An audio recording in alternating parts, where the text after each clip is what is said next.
Mga The Bark Ads, nagbonding pagkatapos ng sugod Sydney. Eat Bulaga, may ginawang ikagagalit ng mga bashers, ano kaya ito?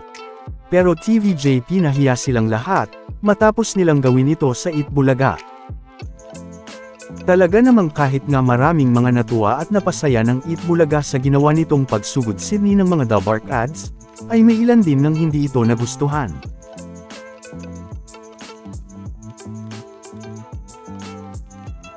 Pero, sa kabila nga ng mga ginawang pambabash ng mga bashers na ito sa Eat Bulaga, ay biglang bumaliktad nga ang sitwasyon, dahil napahiya na naman nga ang ilang bashers ng Eat Bulaga, matapos nga nilang magalit sa Eat Bulaga, dahil sa ginawang pagsugod ng mga The Bark Ads sa Sydney, Australia, na una na nga nating napag-usapan.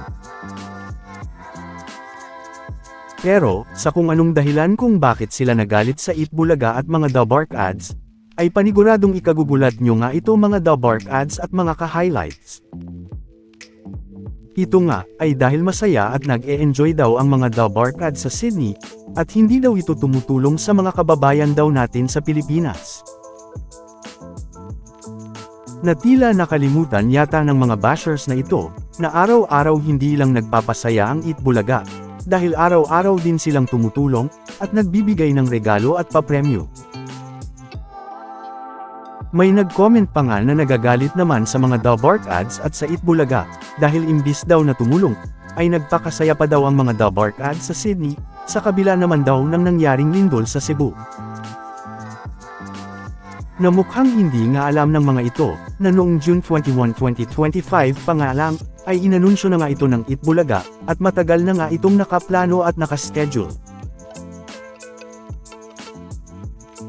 Pero, mukhang mapapahiya na naman nga ang mga bashers na ito ng Eat Bulaga at ng mga The Bark Ads, dahil sa mismong sugod Sydney nga ng Eat Bulaga noong linggo October 5, ay inanunsyo nga dito ni Bossing sa mga kababayan natin sa Sydney, na nagbayanihan nga lahat kasama ang Eat Bulaga, para sa isang charity, na kung saan ay ang nalikom nga nila sa nangyaring sugod Sydney, ay ibabahagi nga nila sa mga nasalanta ng lindol sa Cebu.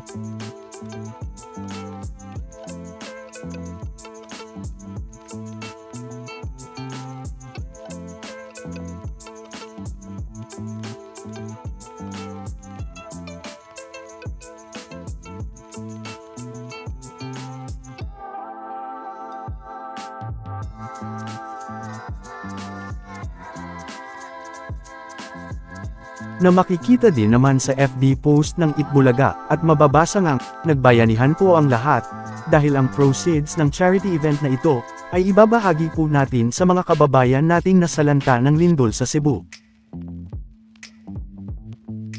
Na kung saan nga, ay magagalit na naman nga ang mga bashers ng Eat Bulaga dito, dahil muli na naman nga silang napahiya sa ginawang pagtulong na naman ng Eat Bulaga, kahit nasa ibang bansa pa sila.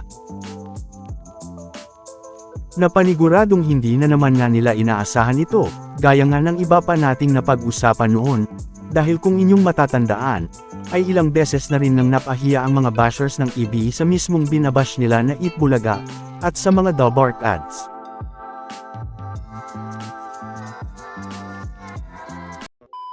Welcome back mga ka-highlights! Bago tayo magpatuloy ay maaaring mag-subscribe at i-click ang notification bell para updated kayo sa mga susunod pang videos, at paki-like na rin ang video, share at mag-comment na rin. Maraming salamat po. Kaya naman ay mababasa nga ang mga positibong reaksyon dito ng mga netizens.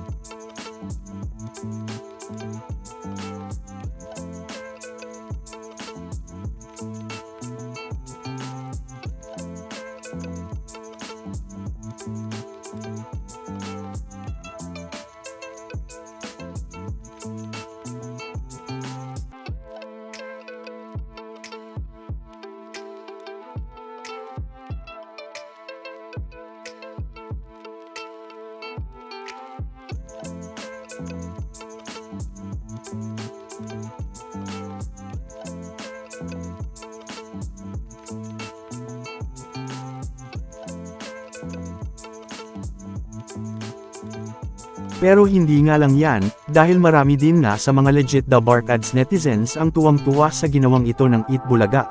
Dahil paniguradong marami nga sa mga bashers ng Itbulaga, ang paniguradong napahiya na naman sa ginawang bayanihan na ito ng EB.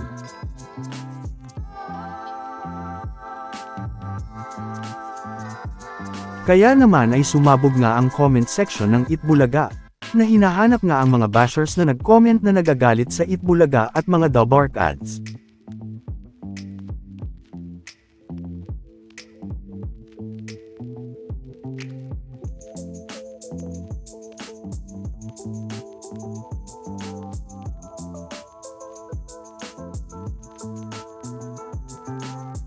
Na talaga namang pinag-usapan nga ang mga bashers ng Itbulaga at mga The Barkads, na paniguradong mga napahiya nga, dahil maaga nga nilang ibinash ang Itbulaga, at hindi nga hinintay ang mismong Sugod Sydney at announcement ng Itbulaga, dahil ang mismong Sugod Sydney ay isang charity event din, na paniguradong hindi nga inaasahan ng mga bashers na ito na mangyari. Na paniguradong nakita nyo na rin nga, ang ilan sa mga comments na ito ng mga bashers sa Facebook.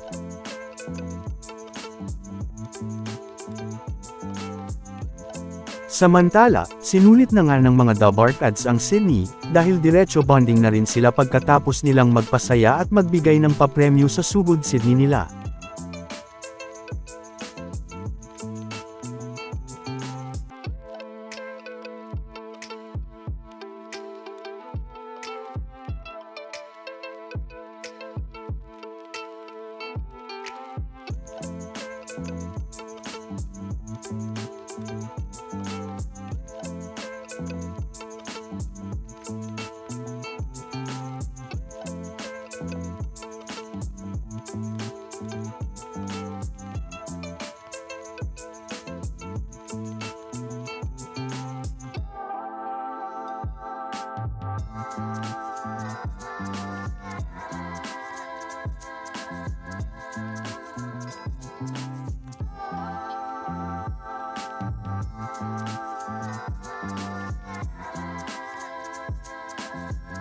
Samantala, ano naman ang mga masasabi nyo patungkol sa mga napag-usapan natin sa video na ito?